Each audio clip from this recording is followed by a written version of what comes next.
Durante semanas, um mistério inquietante passou a intrigar investigadores e moradores da região metropolitana de Porto Alegre. Uma mulher desaparece sem deixar pistas claras, e no dia seguinte, seus próprios pais também somem de maneira igualmente enigmática. Mas conforme a polícia começa a reconstruir os últimos passos das vítimas, uma história cheia de contradições começa a surgir. No centro de tudo está um homem que afirma ter um álibi aparentemente simples, mas que pode não ser tão perfeito quanto parecia no início. Mais de 40 dias após o desaparecimento de Silvana German de Aguiar, os investigadores ainda tentam entender exatamente o que aconteceu naquela noite de janeiro. Cada detalhe analisado revela novas perguntas e poucas respostas. O principal suspeito é Cristiano Domingues, ex-marido de Silvana e policial militar. Ele foi preso temporariamente em fevereiro, depois de prestar depoimento à polícia. Desde então, decidiu permanecer em silêncio durante as investigações. Antes disso, porém, Cristiano contou uma versão detalhada sobre onde estaria na noite em que Silvana desapareceu.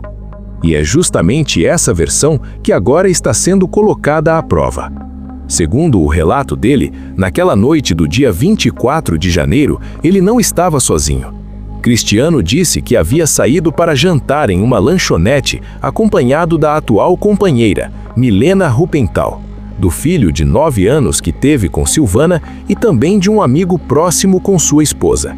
Aparentemente, era apenas um encontro comum entre conhecidos. Mas um detalhe chamou imediatamente a atenção dos investigadores. A lanchonete onde eles estavam ficava a apenas 9 minutos de distância da casa de Silvana.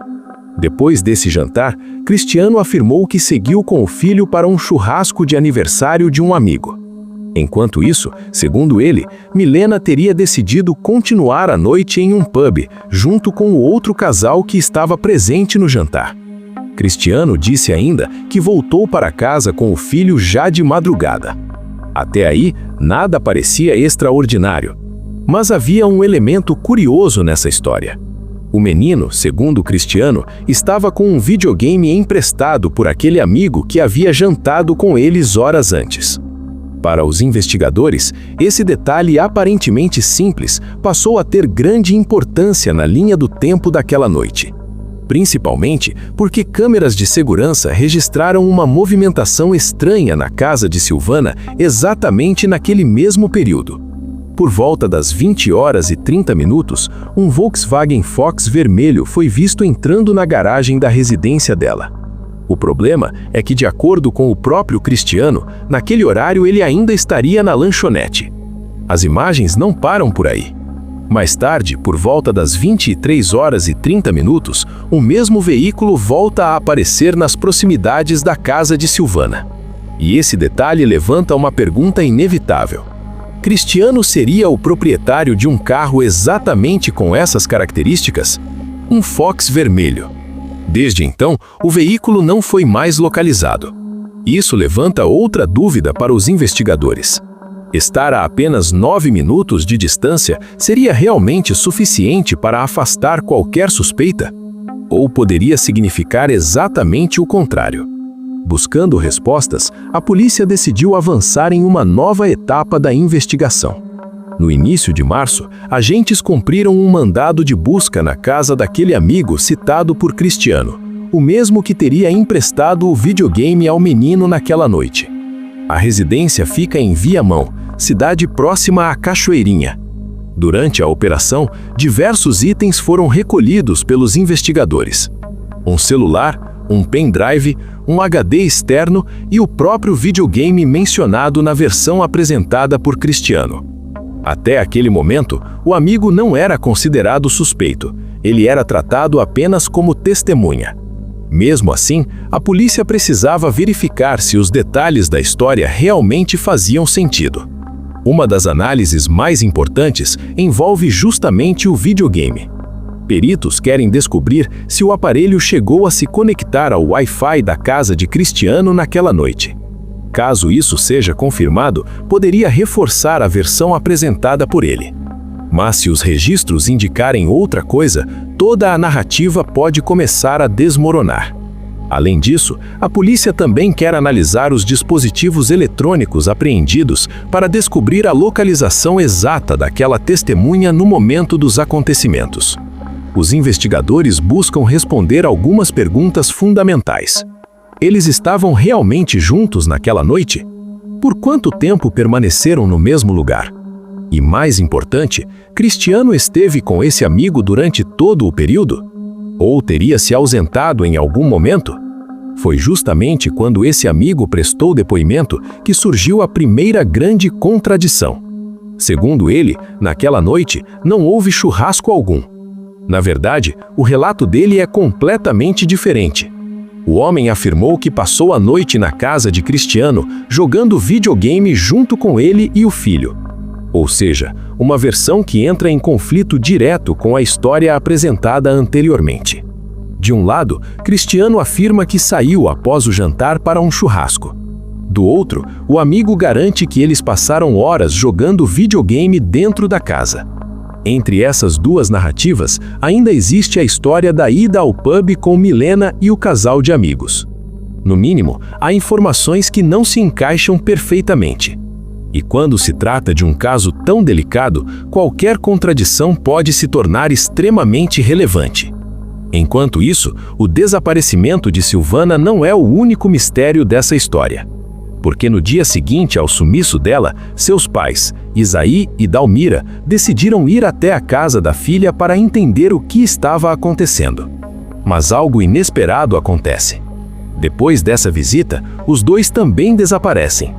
Agora, 3 pessoas da mesma família estavam simplesmente sem paradeiro. E a investigação começava a ganhar contornos ainda mais sombrios. No meio de tantas perguntas sem respostas, a polícia passou a considerar a possibilidade de que a história do videogame tenha sido usada justamente como parte de um álibi calculosamente construído. Uma maneira de mostrar que Cristiano estaria em casa com o filho no momento em que tudo aconteceu. Mas será que essa versão realmente se sustenta? Ou os detalhes escondem algo muito maior? Enquanto os investigadores aprofundam as análises, novas peças desse quebra-cabeça começam a surgir. E algumas delas podem mudar completamente o rumo da investigação.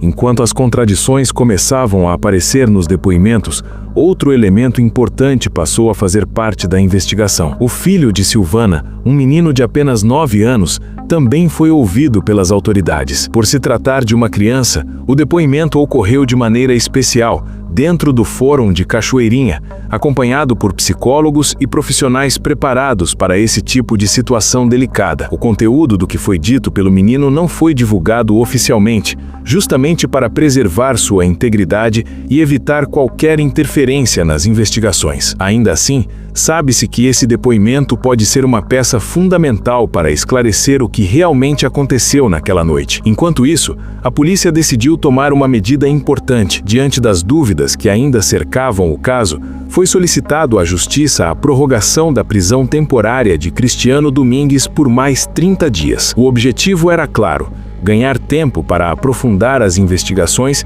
e analisar todas as evidências coletadas até aquele momento. Entre essas evidências, um detalhe chamou muito a atenção dos investigadores. Dias antes do desaparecimento de Silvana e dos pais dela, Cristiano havia feito a compra de uma retroescavadeira. O equipamento foi levado para um sítio pertencente à família dele, localizado em Gravataí, cidade próxima à Cachoeirinha. No local, uma série de obras estava acontecendo. Uma antiga construção havia sido demolida para dar lugar a uma nova casa.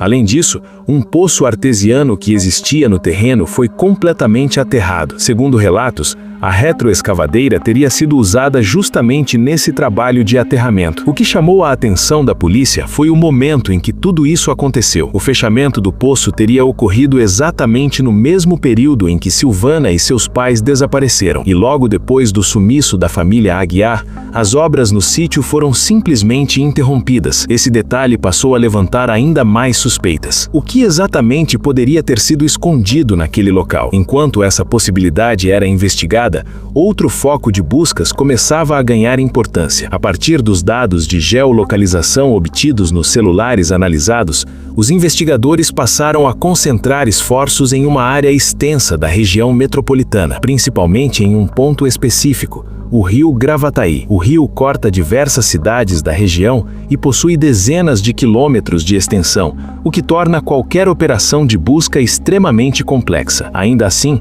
equipes especializadas passaram a realizar varreduras na área, na tentativa de localizar qualquer vestígio que pudesse ajudar a esclarecer o desaparecimento. Uma das hipóteses consideradas pelos investigadores envolve justamente o Fox vermelho que foi visto entrando e saindo da casa de Silvana naquela noite. O carro nunca mais foi localizado. Existe a suspeita de que o veículo possa ter sido usado para transportar algo importante e que depois tenha sido descartado em algum ponto do rio. Essa teoria ganhou ainda mais força depois que duas testemunhas trouxeram uma informação inquietante. Um casal relatou à polícia que na noite do dia 2 de fevereiro, cerca de uma semana depois do desaparecimento de Silvana, presenciou uma situação estranha em uma ponte que liga Cachoeirinha a Porto Alegre. Segundo eles, um Fox vermelho, muito parecido com o que apareceu nas câmeras de segurança, estava parado na saída da ponte, próximo a uma Fiorino branca. Quando o casal passou pelo local, percebeu dois homens se aproximando dos veículos. Eles carregavam objetos que pareciam ser facas. Outro detalhe chamou ainda mais atenção. Dentro do Fox vermelho, havia uma pessoa com o braço caído para fora da porta. Em determinado momento, um dos homens entrou no carro pela parte traseira e empurrou o braço dessa pessoa para dentro do veículo. As testemunhas não conseguiram identificar quem era aquela pessoa. Também não foi possível saber se ela estava consciente ou não. Mesmo assim, o relato foi considerado extremamente importante para a investigação. A partir dessa informação, a polícia iniciou um trabalho minucioso para identificar todos os veículos do mesmo modelo e cor que circulam na região. O desafio é enorme. Estima-se que existam cerca de 6.000 carros iguais registrados na área metropolitana. Cada um deles precisa ser analisado cuidadosamente. Enquanto isso, os investigadores continuam reunindo dados extraídos dos celulares apreendidos com Cristiano, com familiares dele e também com o telefone de Silvana. Aliás, o celular dela trouxe uma descoberta importante. O aparelho foi encontrado em uma área de mato próxima à casa dos pais dela. A análise dos registros mostrou que o telefone nunca saiu da região metropolitana de Porto Alegre. Isso derruba completamente uma informação que havia sido divulgada no início do caso. Na noite em que desapareceu, Silvana enviou uma mensagem em uma rede social dizendo que estava voltando de Gramado, na Serra Gaúcha, e que havia sofrido um pequeno acidente na estrada, mas garantiu que estava bem. Essa foi a última mensagem recebida por conhecidos dela. Agora, para os investigadores, existe uma forte possibilidade de que Silvana nunca tenha enviado aquela mensagem. Alguém pode ter feito isso usando o celular dela. Se essa hipótese for confirmada, significa que a tentativa de criar uma narrativa falsa começou já nas primeiras horas após o desaparecimento. E isso torna o caso ainda mais perturbador. Enquanto tudo isso acontece, outro detalhe chama a atenção. Nos últimos dias, o delegado responsável pela investigação, Anderson Speer, praticamente deixou de conceder entrevistas à imprensa. Esse silêncio pode significar algo importante. Em muitos casos, quando a polícia reduz drasticamente as informações divulgadas, é porque as equipes estão muito próximas de descobrir algo decisivo, talvez uma prova concreta, talvez uma peça final que falta para montar todo o quebra-cabeça. Mas até que isso aconteça, muitas perguntas continuam sem resposta. Onde estão Silvana, Isaí e Dalmira? O que realmente aconteceu naquela noite? E qual é o verdadeiro papel de Cristiano em toda essa história? Enquanto as buscas continuam e novas evidências são analisadas, a esperança é que a verdade finalmente venha à tona, porque casos como esse não envolvem apenas investigação policial. Eles carregam histórias interrompidas, famílias destruídas e um silêncio que precisa ser quebrado. E você, acredita que esse mistério está perto de ser resolvido? Se quiser continuar acompanhando atualizações sobre esse e outros casos reais que marcaram o país,